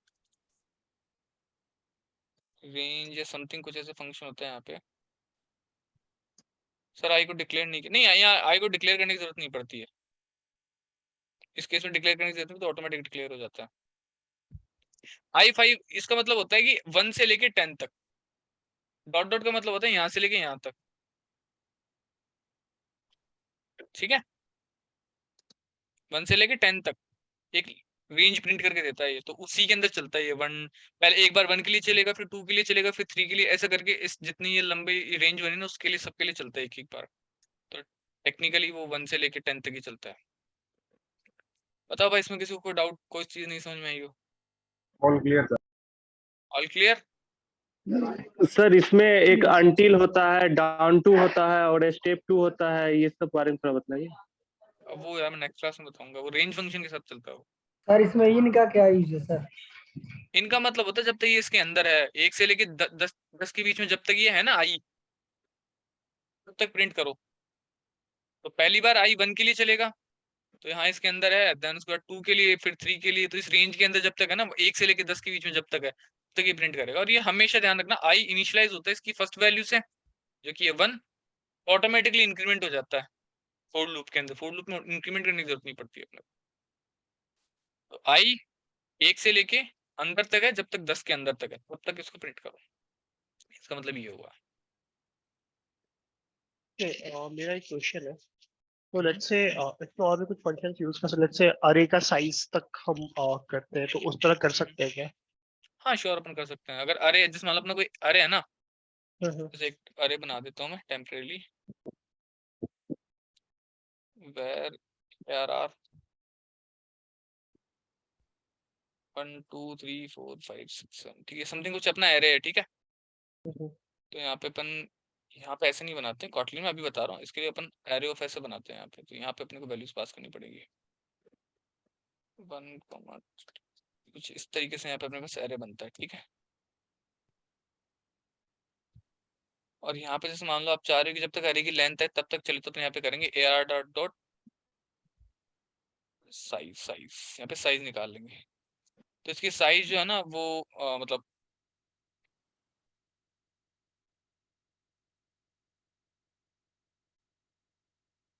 ar dot must be an iterative, size लगाने की जरूरत नहीं है। हाँ साइज लगाने की जरूरत नहीं है, जब तक एरे में है तब तक प्रिंट करेगा। बट इसमें ना रेंज फंक्शन होता है, रेंज जनरेट कर देता है, क्योंकि अरे की साइज एक अपने को फिक्स वेरिएबल लाके देगा। ये देखो इसने प्रिंट करके दे दिया जब तक एरे में। अब यहाँ पे क्या है कि एआर डॉट साइज से अपने को सिर्फ इसकी साइज मिलेगी अरे की, बट यहाँ पे जो चीज है वो समझने वाली बात है कि अरे की साइज सिर्फ एक नंबर लाके देगा अपने को। तो यहाँ पे एक रेंज जनरेट करने के लिए एक फंक्शन होता है, वो मैं भूल रहा हूँ आज एक्चुअली, मैं बताऊँ इसलिए मैं बता नहीं पा रहा हूँ उसके बारे में। वो क्या करता है, आपको रेंज जनरेट करके दे देता है, जैसे इसकी अरे की जितनी साइज आई वो रेंज जनरेट कर देगा ऑटोमेटिकली। तो अपने यहाँ पे डॉट डॉट लगाने की जरूरत नहीं पड़ती है, ऑटोमेटिकली रेंज जनरेट करके दे देता है। नहीं, कई बार ऐसा कंडीशन होता है कि लेट्स से अरे का साइज 5 है, मुझे 4 ही बार प्रिंट कराना है, तो वो वैल्यू आने से अरे का वैल्यू लेंथ आने से फिर वो यूजफुल होता है। हाँ वो हो जाता है, वो हो जाता है। ओके ओके, वो मैं बताऊंगा आपको, रेंज फंक्शन एक बार मेरे को देखना पड़ेगा इसमें, रेंज है कि रेंज का कोई ऑल्टरनेट है, उसके बाद हो जाएगा वो। Thank you. Okay okay okay, मतलब सिंपली हो क्या जाता है, जैसे मान लो इसकी साइज अपने पास निकल के आएगी 1 2 3 4 5 6 7 7 7 लिखने के आएगी, तो यहाँ पे एक ऐसे बन रहा कुछ आई इन 7, तो 7 तो कुछ हुआ नहीं। तो यहाँ पे अगर अभी इस कंडीशन में अगर बताऊं तो इस कंडीशन में इसका मैं ये सॉल्यूशन निकाल सकता हूँ, आई इन रेंज डॉट माइनस अरे के साइज -1, तो जितनी अरे की साइज उससे कम चलेगा। सो हाँ, ये करके अभी जितना मेरे को याद आ रहा है उसके हिसाब से ये चीज मैं इस तरीके से अचीव कर सकता हूँ। रेंज में ऐसा होता है 1.10, तो 1 to 10 ले लेगा, तो नहीं इसमें भाई, स्टेप वो तो मैं समझ गया मैं। इसमें रेंज फंक्शन भी एक रेंज होता है, जिस सिर्फ उसमें एक वैल्यू पास करनी पड़ती है, वो उतनी रेंज जनरेट करके दे देता है। उसमें फर्स्ट वैल्यू दोगे, 2 वैल्यू दोगे तो वहां की रेंज बना के दे देगा, वहां से वहां तक की। अगर सिर्फ एक वैल्यू पास करिए तो वो 0 से स्टार्ट करके एंड तक आपको रेंज बना के देगा। यहाँ पे होता है, ये कॉन्सेप्ट होता है। जैसे पाइथन में होता है ना रेंज फंक्शन, उसमें डायरेक्ट होता है। यहाँ पे मेरे को देखना पड़ेगा एक बार इसका।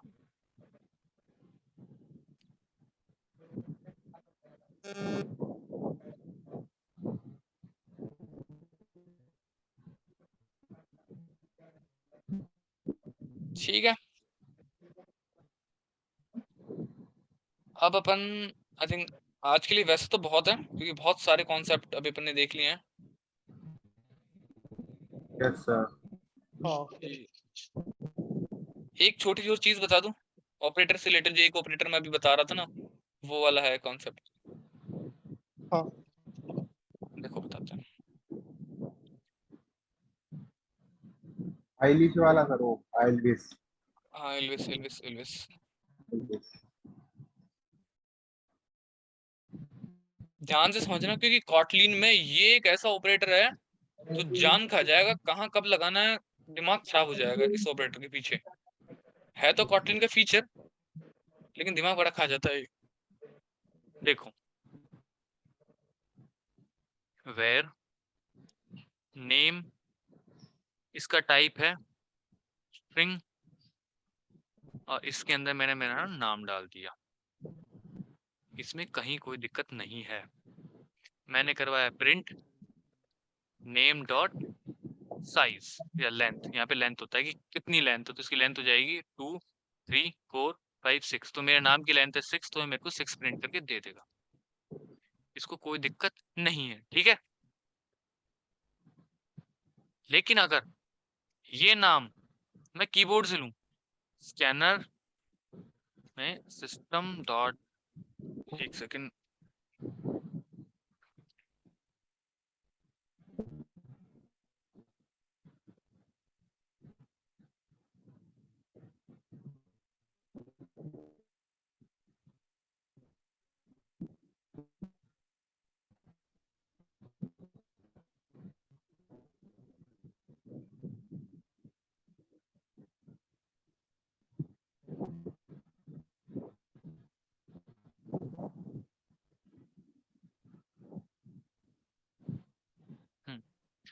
अगर मैं ये कीबोर्ड से लूं डॉट नेक्स्ट लाइन, मैंने बताया ना नेक्स्ट लाइन अपने काम में लेते हैं, तो अब अगर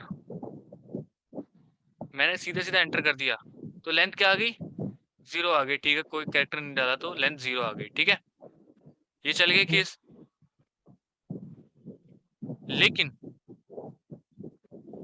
कॉटलिन में एक चीज होती है, जब बाकी सारी लैंग्वेजेस जो आती है उनको पता होगा, एक चीज होती है उसको बोलते हैं नल, यानी कि कोई वैल्यू नहीं है इसके अंदर। तो अब अगर गलती से मैंने इसके अंदर नल डाल दिया तो एरर आने लग गई है। और ये क्या बोलता है, आप यहाँ पे अगर आप आओगे भी, अगर मैं इसको रन ही कर देते सीधा, तब पता चलेगा अपने को। तो ये बोलता है null value can not be of not null. मतलब देखो समझना, इसका मतलब क्या होता है। कॉटलिन ये बोलता है कि आप किसी भी वेरिएबल को नल नहीं कर सकते हो, नल नहीं छोड़ सकते हो, ठीक है। और ना ही आप कॉटलिन में ऐसा कर सकते हो, आप इसका नाम डिक्लेयर कर दो, उसके बाद उसमें जाके कहीं पे वैल्यू आप एंटर करवाओ। मतलब यहाँ पे तो चल रहा है, बट वैसे ना कॉटलिन में एक एरर आती है इससे रिलेटेड, कि आप ऐसा नहीं कर सकते हो।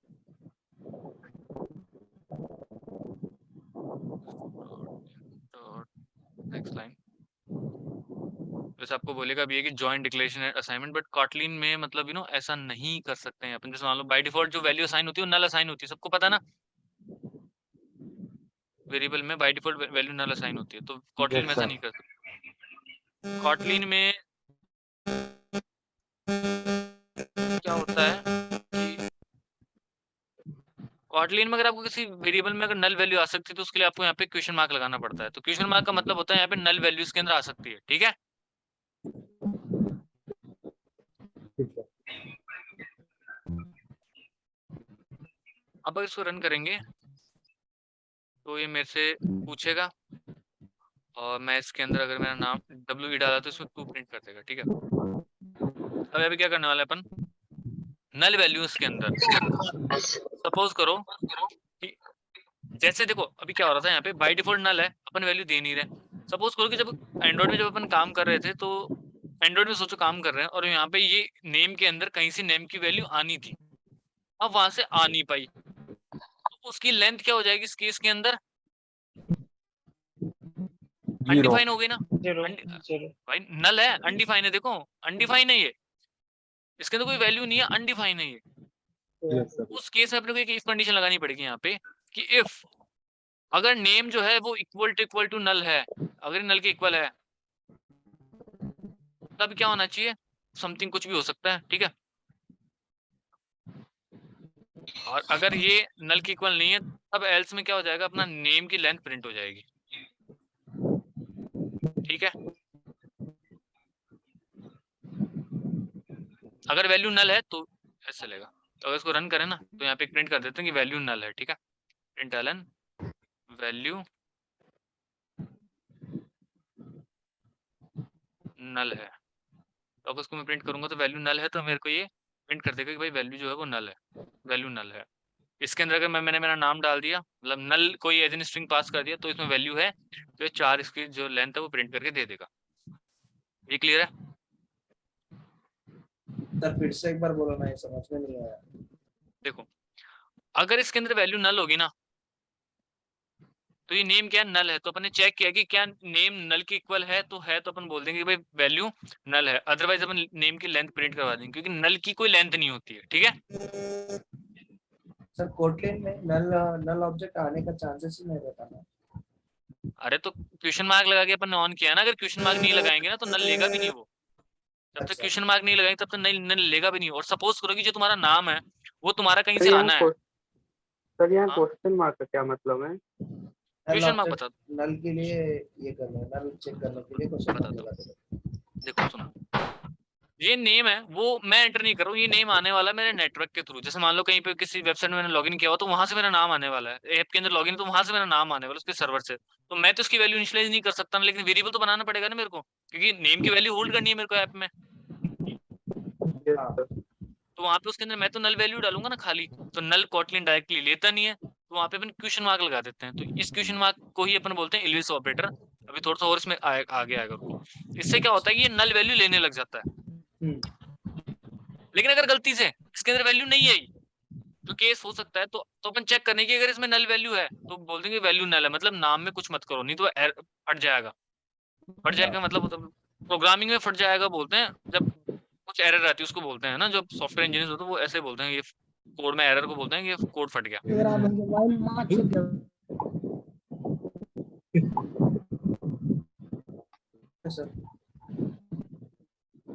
तो एक तरीका तो ये है कि नल वैल्यू को आप कुछ इस तरीके से हैंडल करोगे। एक क्या तरीका है कि आप ना ये सब करने की जगह प्रिंट तो करवा दो length, name dot length print तो करवा दो, लेकिन यहाँ पे क्वेश्चन मार्क लगा दो।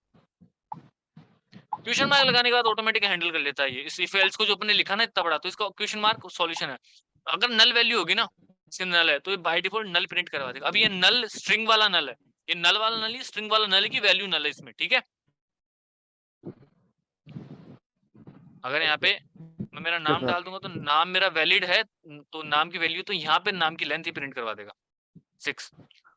और अगर नल है तो ये नल का जो ये जो प्रिंट नल करवाता है उसका मतलब होता है कि नल वैल्यू वाला स्ट्रिंग का नल प्रिंट करवाते हैं, इसमें वैल्यू नल है, ठीक है। अब ये केस हमेशा ध्यान रखना, ये केस हमेशा यूज करते हैं जब क्लाइंट को ऐप डिलीवर कर रहे होते हैं, ठीक है। हमेशा ये केस लगाते हैं जहां जहां वैल्यू नल होने का चांस होता है, क्योंकि अगर क्लाइंट के पास अगर ऐप ब्रेक हो गई तो दिक्कत हो जाएगी अपने को।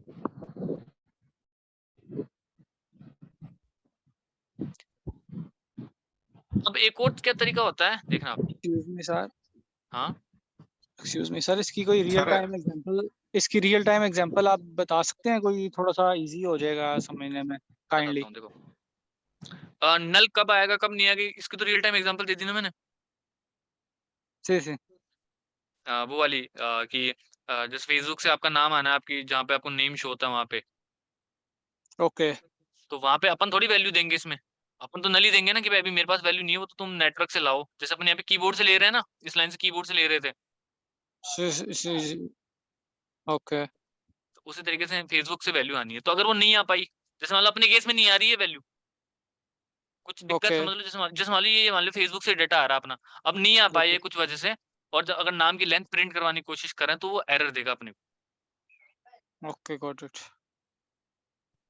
तो कंडीशन समझना, बिना क्वेश्चन मार्क के इसके अंदर नल वैल्यू डाल नहीं सकता हूँ, तो मेरे को इनिशियलाइज करना है वेरिएबल को बिना वेरिएबल के, इसलिए मैंने क्वेश्चन मार्क लगाया।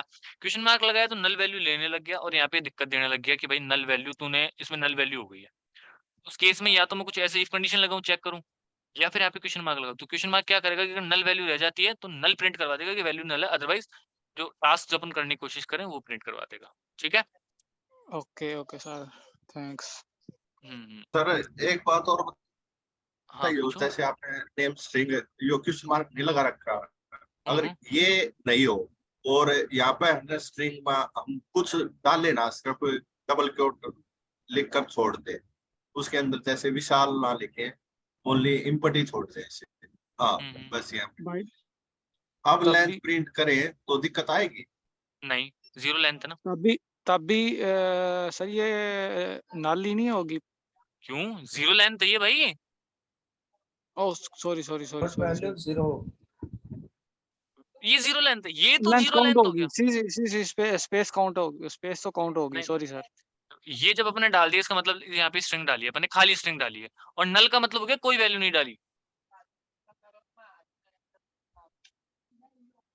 ओके नल का सर मतलब तो ओके। कोई वैल्यू ही नहीं है, और इसका मतलब हो गया सिर्फ डबल कोट्स लगाने का मतलब हो गया कि खाली वैल्यू डाल दी, स्ट्रिंग वैल्यू है। स्ट्रिंग खाली वैल्यू है। ठीक है। Okay sir okay. अब कुछ लोग होते हैं फैन नल, इसको ये जो दिक्कत आती है ना, जो अभी एक एरर आई थी नल वैल्यू की वजह से, तो यहाँ पे अपने पास नल वैल्यू की वजह से एक दिक्कत आई थी ना, ये एक एरर आ रही थी अभी, इसको बोलते हैं नल पॉइंटर एक्सेप्शन, इसको बोलते हैं नल पॉइंटर एक्सेप्शन बोलते हैं इसको। अब कुछ लोग क्या होते हैं इस एक्सेप्शन के ना बहुत बड़े फैन होते हैं, क्या होता है बहुत बड़े फैन होते हैं, उनको ये प्रॉब्लम चाहिए रहती है, तो वो लोग क्या कर सकते हैं यहाँ पे डबल ये लगा सकते हैं, इसको असेशन ऑपरेटर ऐसे बोलते हैं, इसका नाम मेरे को ठीक से प्रोनाउंस करना नहीं आता है, असेशन ऑपरेटर से कुछ बोलते हैं। तो उस केस में क्या होता है कि उस केस का असेसमेंट इसका मतलब होता है कि नल वैल्यू आएगी ना तो ये वो एरर दे देगा, तो यहाँ पे एरर आएगी देखना भी, एक exception thread in main null pointer exception. ठीक है, कि वैल्यू नल है और तुम नल वैल्यू को साथ कुछ करने की कोशिश करो, नल वैल्यू की तुम लेंथ निकालने की कोशिश कर रहे हो, तो इस तरीके से उसका एरर भी ला सकते हो तुम चाहो तो। अगर तुम्हें इफ कंडीशन लगा के इसको सॉर्ट आउट करना, इफ कंडीशन लगा के सॉर्ट आउट कर सकते हो, अदरवाइज क्वेश्चन मार्क लगा के इसको हैंडल भी कर सकते हो। ठीक है। Okay sir. तो ध्यान रखना, कॉटलिन बाय डिफॉल्ट किसी भी वेरिएबल के अंदर नल वैल्यू नहीं डालने देता है, पहली चीज तो ये। इट मींस के इसके सर अब 3 प्रिंट मेथड है क्या हमारे क्या पास, ये हाँ को सॉल्व Kotlin करने के accept नहीं 3 करेगा ना वो। मेथड है। अभी तुम्हारे को ये दिक्कत लग रही होगी कि यार ये करने क्या, थोड़ी प्रॉब्लम टाइप लग रही होगी यार, ये क्या क्या बीमारी है, ऐसा कुछ क्यों करना है ऐसा, है ना। लेकिन यस ये सर प्रिंट फीचर क्या है हुआ कॉटलिन, सर? ये फीचर है कॉटलिन का, हम्म। बताता हूँ ओके कैसे। सर। सेम काम अगर देखो सुनो, अगर सेम काम जावा में होता ना हम्म। तो जावा में एरर देता है ये नल पॉइंटर के एक्सेप्शन की, तो वहां पे इसके लिए बहुत बड़ा कोड लिखना पड़ता है कि नल नहीं हो जाए, नल हो जाए तो क्या करना है। यहाँ पे क्वेश्चन मार्क लगा दो ऑटोमेटिक हो जाएगा, संभाल लेगा वो। तो ये जो कंडीशन लगाई ना ये इफ एल्स वाली, ये जावा में अपने को लगानी पड़ती, ओके जावा ओके में सर। ये कोड होता ही होता, और यहाँ पे सिर्फ क्वेश्चन मार्क लगा के काम हो गया। Okay sir. वन लाइन में तो जावा के अंदर डिबगिंग थोड़ा सा मुश्किल हो जाती है, क्योंकि उसमें कोड ब्रेक होने के ज्यादा चांसेस होते हैं। यहाँ पे कुछ ऐसे टूल्स दिए अपने को जिसकी हेल्प से कोड मतलब ब्रेक कम होता है। Okay sir. तो आई थिंक वैसे तो आज के लिए बहुत ही हो गया आज तो, मतलब मेरे को लगता है बहुत ज्यादा खींच दिया मैंने लास्ट टाइम ये लास्ट जब बैच को पढ़ाती थी चीज मैंने 2-3 लेक्चर में करवाई, 2.5 लेक्चर में करवाई थी। हाँ सर ये चीज, ये जो भी आपने बताया। नहीं आज जितना पढ़ाया। Okay okay. तो सही है, टाइम बचेगा तो प्रोजेक्ट्स पे ज्यादा फोकस करते हैं। हाँ बिल्कुल तो बिल्कुल सर ये जल्दी अच्छा जल्दी ये चीज बताएगा हाँ और एक्स्ट्रा कुछ सुनने मिलेगा आपका। हाँ मैं ये बता रहा था, मैं भूल के बोलना। देखो जनरली मेरा ये रहता है कि मैं एक्स्ट्रा क्लासेस भी लेता हूँ वीकेंड पे, संडे को। ओके मैंने शायद लास्ट टाइम ही बताया थी ये चीज। मैं रिकॉर्डिंग ऑफ कर देता हूँ क्योंकि आज वैसे इतना ही पढ़ाएंगे।